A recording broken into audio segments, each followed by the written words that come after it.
Hey everybody, Molly here from my channel Molly Fits Brown, and today I'm doing a little bit of a different type of video. I am here today with another camera review. So today is the DJI OSMO Pocket. And this thing is called Pocket for a reason because it is super tiny. So we're going to do a little bit of an unboxing video, a little bit of a trial video. Let's turn it on. And a little bit of a review and compare this to kind of some of the other cameras that I've been using. So if you're new to the channel, I usually do a lot of Disney adventures with my family, so I like to do on-the-go vlogging. So if you are new, you can go ahead and subscribe if you like the video, and if you're not new, then welcome back, and let's check out this DJI OSMO Pocket with a screen. Okay, so now I am testing out on the DJI OSMO Pocket, so you can see a little bit of what the footage looks like while I'm using it. Of course, the pros right off the bat are the size of this thing. It is so tiny, it is so easy to hold, so easy to walk around with, and it is got the built-in gimbal there, so it is fluid, and it does look very smooth as I move and hold the camera and walk with the camera. A couple of really cool features. It does have a triple click, and the screen just flips around just like that, and then you can go ahead and film forward, or you can triple click. 1, 2, 3, there we go, and now the camera comes back and is facing me, and now I can go ahead and see myself on this little screen here as I am walking around and filming. So let's go ahead and get to the unboxing, and I'll do a little bit more review here on the flip side.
so from a review standpoint, there's definitely a lot of pros and a couple of cons. Is it the best ever vlogging camera?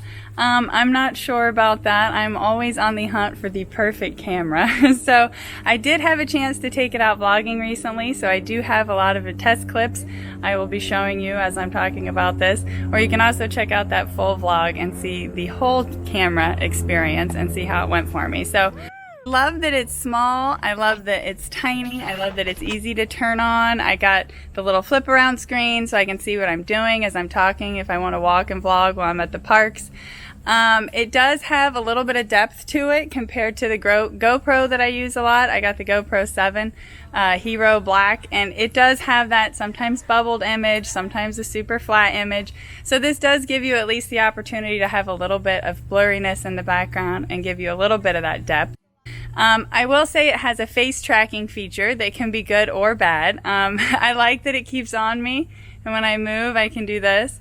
But I did notice when I'm trying to do shots with two people in it, like when I walk up next to my husband and I go to lean and do this, it follows me and I can't get like a two-person shot. So even I like to point the camera down a lot so I can talk to my kids as I walk and talk, and I go to point down to show my kids and it doesn't point down, it stays on me the whole time. So I guess that is the advantage of having the face tracking, but for me it's something that as I'm walking around and on the go, it kind of disrupts what I'm doing at times. So it is a great camera. It's got the stability. It's got some good image quality. It's a little bit on the okay side when it comes to night shots and using it in the dark. I did get to test it in the dark for the first time. So I do use my iPhone a lot. I have the XS Max, I believe it's called.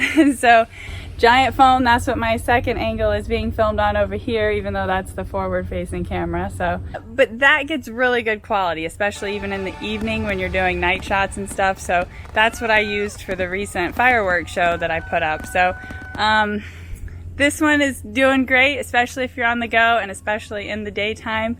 But if I get any more cameras and I got anything else, I will let you know what I think and what we're doing. So thank you for joining, and I'll see you next time.